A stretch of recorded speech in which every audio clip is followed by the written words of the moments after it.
ఈరోజు అడుగులు వేస్తున్నటువంటి పరిస్థితి మనం చూస్తున్నాం. కేంద్రంలో ఉన్న ప్రభుత్వం అయితే దాదాపుగా ప్రమాణ స్వీకారం చేసి ఒక 15-20 రోజులు కూడా కాలేదు. కిషన్ రెడ్డి గారు మన ప్రాంతం నుంచి కేంద్ర బొగ్గు గనుల శాఖ మంత్రిగా బాధ్యతలు తీసుకున్నారు. నిజంగా వారు బాధ్యతాయుతంగా రాష్ట్ర ప్రయోజనాల గురించి కనుక ఆలోచించినట్టయితే దాదాపు 133 సంవత్సరాలు కలిగినటువంటి సింగరేణి సంస్థను కాపాడేటువంటి, రక్షించేటువంటి, ఒకవేళ ఇదివరకే కేంద్ర ప్రభుత్వంలో నిర్ణయాలు కనుక తీసుకున్నట్టయితే వాటిని మరి తిరిగి సవరించి తెలంగాణలో ఉన్నటువంటి, రాష్ట్రంలో ఉన్నటువంటి ఈ సింగరేణి బొగ్గు గనులను కాపాడేటువంటి ప్రయత్నం గొప్పగా జరుగుతుండే అని మనం ఆశపడ్డాం. కానీ ఆశించిన దానికి భిన్నంగా వాళ్ళు మాట్లాడే మాటలు కావచ్చు, తర్వాత చేస్తున్నటువంటి చేష్టలు కావచ్చు, ఏవైతే ఉన్నాయో ఈరోజు తెలంగాణ రాష్ట్రం యొక్క అభివృద్ధికే గొడ్డలిపెట్టుగా, అభివృద్ధి నిరోధకంగా మారినట్టుగా మనకు కనబడతా ఉంది. సింగరేణికి సంబంధించి చూసినట్టయితే నిజంగా సింగరేణి సంస్థ తెలంగాణ ప్రాంతానికి పొంగు బంగారం. సింగరేణి కేవలం ఒక కంపెనీ కాదు, ఈ ప్రాంతంలో లక్షలాది మందికి జీవితాన్ని ఇచ్చినటువంటి, గ్రామీణ ప్రాంతాల్లో ఉన్నటువంటి అనేక మంది ప్రజలకు లైఫ్ ఇచ్చినటువంటి, అదేవిధంగా ఈ రాష్ట్రం యొక్క భవిష్యత్తునిచ్చినటువంటి సంస్థ. ఈ ప్రాంతంలో ఉన్నటువంటి అనేక పరిశ్రమలకు నిరంతరంగా బొగ్గును సరఫరా చేసినటువంటి సంస్థ సింగరేణి సంస్థ. అందుకే సింగరేణి సంస్థ అనగానే చదువుకున్న వాళ్లకు, చదువు లేనటువంటి వాళ్లకు లక్షలాది మందికి ఉద్యోగ అవకాశాలు, ఉపాధి అవకాశాలు కల్పించినటువంటి సంస్థ. ఇవన్నీ మరి మన నాయకులకు తెలియదా అంటే ఖచ్చితంగా తెలుసు. అదేవిధంగా రాష్ట్ర ప్రభుత్వం యొక్క వాటా, కేంద్ర ప్రభుత్వం యొక్క వాటాతో ఈ సంస్థ నిర్వహణ జరుగుతున్నప్పటికీ కూడా రాష్ట్ర ప్రభుత్వం యొక్క చొరవతో తెలంగాణ రాష్ట్రం వచ్చినాక గౌరవ మాజీ ముఖ్యమంత్రి కేసీఆర్ గారి నాయకత్వంలో 10 సంవత్సరాల పాటు మరి లాభాల బాటలో బొగ్గు ఉత్పత్తిని ప్రతి సంవత్సరం పెంచుకుంటూ పోతూ గతంలో BAFR కింది పోయినటువంటి నష్టాల బాటలో ఉన్నటువంటి సింగరేణి సంస్థ మరి లాభాల బాటలో ఇప్పటికి కూడా గణనీయంగా ముందుకు పోతా ఉన్నది.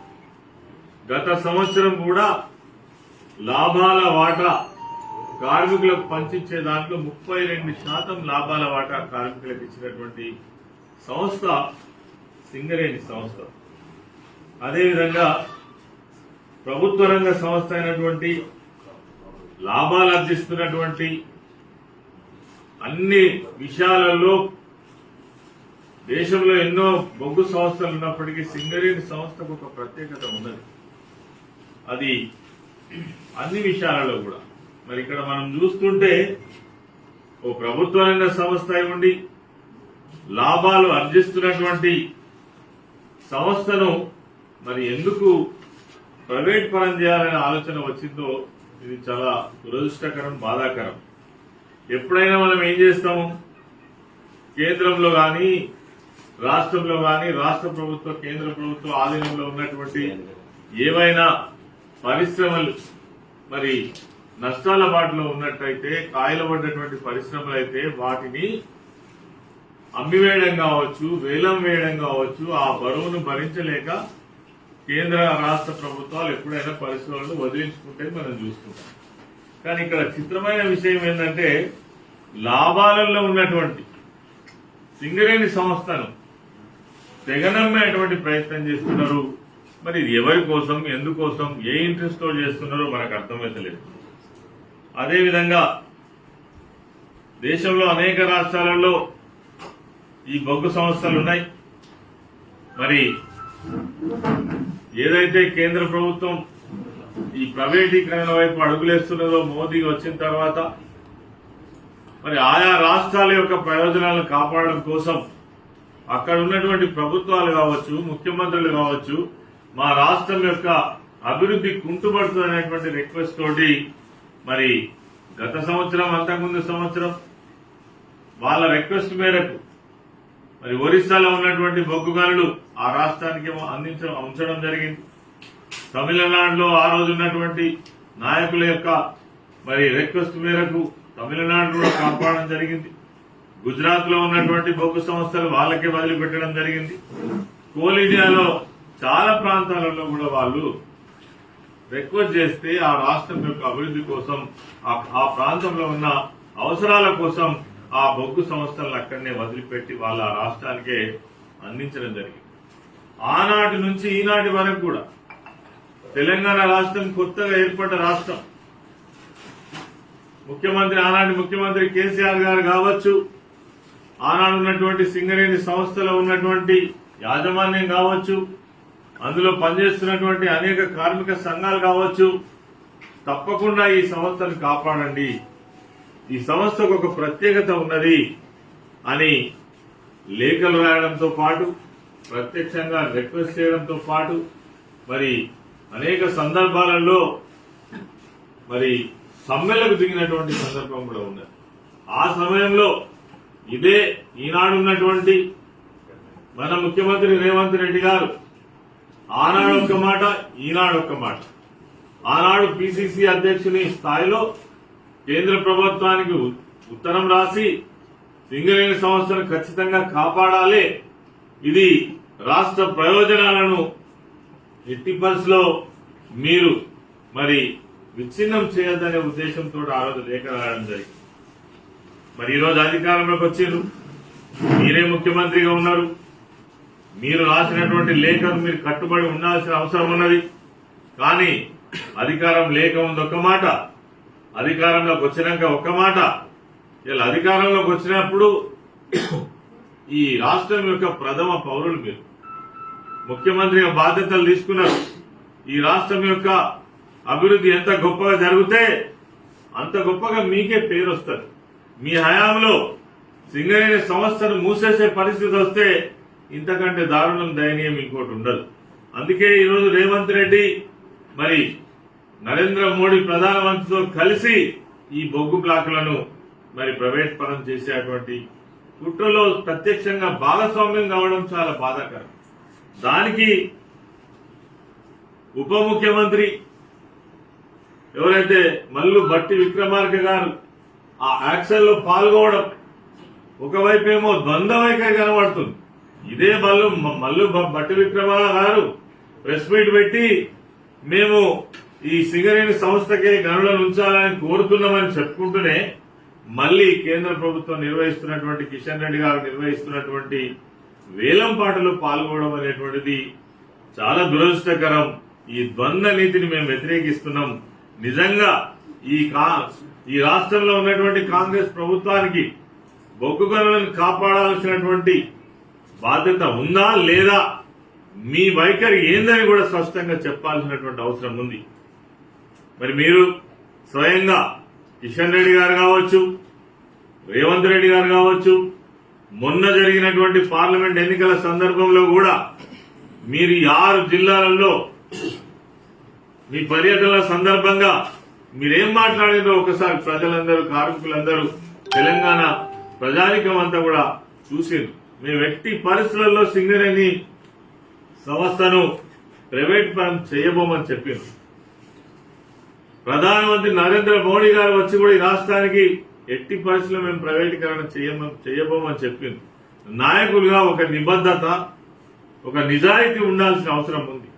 ప్రజలకు ఒక సందర్భంలో ఒకటి చెప్పడం, ఆ ఎన్నికలు ముగియంగానే మీ ప్రయోజనం చేకూరంగానే మళ్లీ మాట మార్చి ఈరోజు సింగరేణి సంస్థను ప్రైవేటీకరణ చేయడం కోసం మీరు కంకణం కట్టుకొని మరి ఈ ప్రక్రియను జరిపించడం అనేది చాలా బాధాకరం.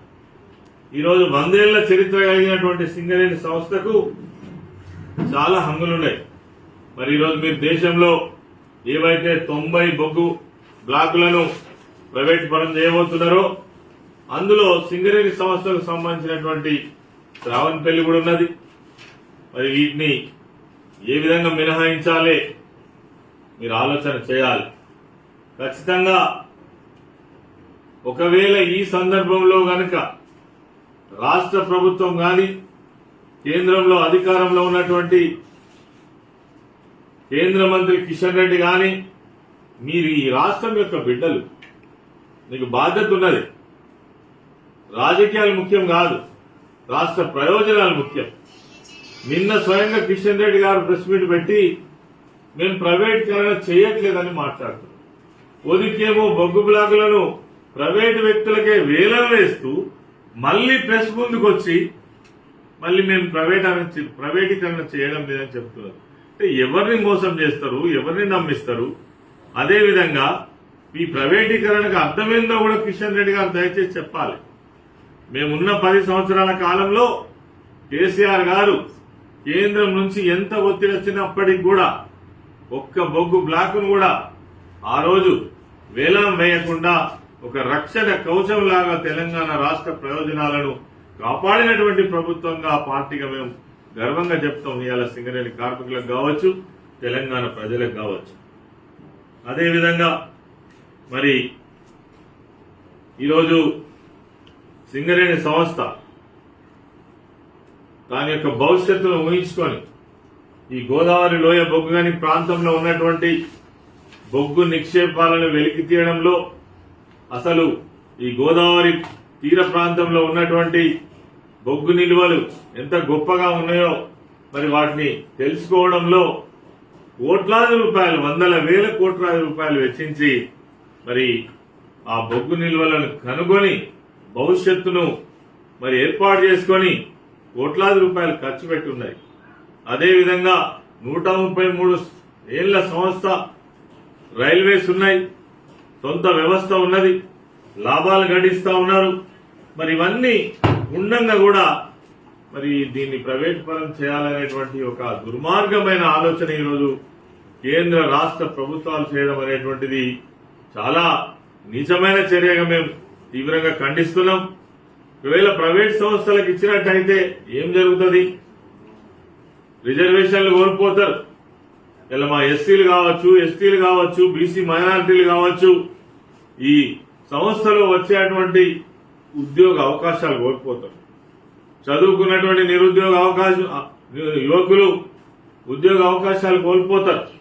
అందుకే ఈ సందర్భంగా నేను ఒక ఉదాహరణ చెప్తా ఉన్నాను. జరిగిన సంఘటన 1975వ సంవత్సరంలో బీహార్ రాష్ట్రంలో మరి ఆనాడున్నటువంటి బొగ్గు గనులలో చాలా దారుణమైన ప్రమాదం జరిగి చెస్నాలా గనిలో 375 మంది కార్మికులు నీళ్లలో మునిగి చనిపోయినటువంటి సంఘటన. ఆనాడున్నటువంటి కేంద్ర ప్రభుత్వం ఒక నిర్ణయం తీసుకున్నది. ఇటువంటి బొగ్గు పరిశ్రమలు ఏవైతే ఉన్నాయో ఇవి అత్యంత ప్రమాదకరమైనటువంటి, మరి దాదాపుగా కిలోమీటర్ల కొలది కోల్ మైన్ లోకి వెళ్లి పనిచేసేటువంటి కార్మికులు కాబట్టి తిరిగి ఇటువంటి ప్రమాదం జరగొద్దనంటే ఇవి కేంద్ర ప్రభుత్వ ఆధీనంలో, రాష్ట్ర ప్రభుత్వాల ఆధీనంలో, ప్రభుత్వ రంగం యొక్క ఆధీనంలో జరగాలని ఆ రోజు నిర్ణయం తీసుకోవడం ప్రయత్నమే కేంద్ర రాష్ట్ర ప్రభుత్వాలు చేస్తున్నాయి. మేము ఆనాడే చెప్పినాం. పార్లమెంట్ ఎన్నికల సందర్భంగా కేసీఆర్ గారు కావచ్చు, మేము కూడా మా ఇంటి కింద తిరిగినప్పుడు వీళ్ళిద్దరు కనుక కూడా వన్నుకొని ఖచ్చితంగా సింగరేణి బొగ్గు గనులను ప్రైవేటైజ్ చేస్తారు, ఇవి తప్పకుండా ప్రైవేటు వ్యక్తులకు అందజేస్తారు, వాళ్ళ చేతిలో పెడతారు, తప్పకుండా ఇందులో పనిచేసేటువంటి కార్మికుల యొక్క హక్కులన్నీ కోల్పోబడతాయి, ఈ ప్రాంతం అంతా కూడా కలుషితమైపోయి మరి రక్షణ చర్యలు లేకుండా తయారవుతుందని ఆనాడు చెప్పినాం. అయినా గాని మరి ప్రజలు అర్థం చేసుకోలేదు. ఇప్పటికైనా అనేక కార్మిక సంఘాలు ఉన్నాయి. కార్మిక సంఘాలు కాకుండా ఈ ప్రాంత ప్రజలున్నారు, రాజకీయ పార్టీలు ఉన్నాయి. అదేవిధంగా వీళ్ళందరూ కూడా మరి దీన్ని తీవ్రంగా వ్యతిరేకించాల్సినటువంటి అవసరం ఉంది. తెలంగాణ రాష్ట్రంలో ఉన్నటువంటి సింగరేణి సంస్థను కాపాడుకోవడం బాధ్యత ఇక్కడ ఉన్నటువంటి పౌరులందరి బాధ్యతగా స్వీకరించాల్సినటువంటి అవసరం ఉంది. ఇప్పటికే బీఆర్ఎస్ పార్టీగా మేము డిమాండ్ చేస్తున్నాం. మొన్ననే కేటీఆర్ గారు కూడా హైదరాబాద్ లో ప్రెస్ మీట్ ద్వారా చెప్పిండ్రు, మేము హెచ్చరిస్తున్నాం, దీన్ని వెనక్కి తీసుకోవాలి. ఎవరైనా ప్రైవేటు వ్యక్తులు వచ్చి ఒకవేళ ఈ యాక్షన్ లో పాల్గొన్నప్పటికీ కూడా తిరిగి ఏ మంచి పరిస్థితులు వచ్చినట్టయితే దీన్ని మళ్లీ రద్దు చేస్తాం, దానికి ఎవరు కూడా బాధ్యులు కాదని కూడా ఆ రోజు వారు చెప్పడం జరిగింది. దాని అనుగుణంగానే నేను ఈరోజు మరి కేంద్ర ప్రభుత్వంలో ఉన్నటువంటి గౌరవనీయులు కిషన్ రెడ్డి గారిని కావచ్చు, ఈ రాష్ట్ర ముఖ్యమంత్రిని కావచ్చు, ఈ ప్రాంతం నుంచి ఎన్నికైనటువంటి మంత్రులు, శాసనసభ్యులు కావచ్చు, మీ అందరి యొక్క బాధ్యత సింగరేణి సంస్థను కాపాడు. ఇలా మేము అధికారంలో లేకపోవచ్చు, అధికారంలో ఉన్నారు, మీరు కాపాడే స్థితిలో ఉన్నారు, మీరు నోరు తెరవాలి. మీరు ఎవరి కోసం గెలిచిండ్రో, ఏ ప్రాంత ప్రయోజనాలను కాపాడదామని గెలిచిండ్రో, ఇది సందర్భం, సందర్భం వచ్చినప్పుడు మాట్లాడినట్టయితే ఆ నాయకత్వానికి అర్థమే లేదని కూడా ఈ సందర్భంగా నేను మనవి చేస్తా ఉన్నాను.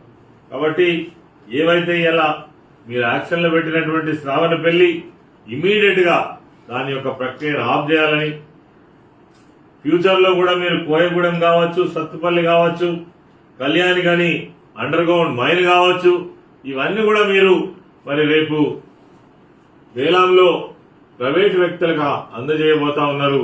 ఇది దారుణం, దురదృష్టకరం. ఒక మంచి సంస్థను నాశనం చేయడానికి కంకణం కట్టుకున్నారు. ఇది మంచిది కాదు. ఈ రాష్ట్ర ప్రయోజనాలకు తీరని ఆటంకం కలిగిస్తున్నారు. మరి దీన్ని వెంటనే ఉపసంహరించుకోవాలని బీఆర్ఎస్ పార్టీ పక్షాన మేము డిమాండ్ చేస్తున్నాం. ఈ ప్రాంత ప్రజానికులందరూ కూడా నోరు విప్పి మాట్లాడాలి, మీ వైఖరి కూడా చెప్పాలని కూడా ఈ సందర్భంగా నేను తెలియజేస్తాను.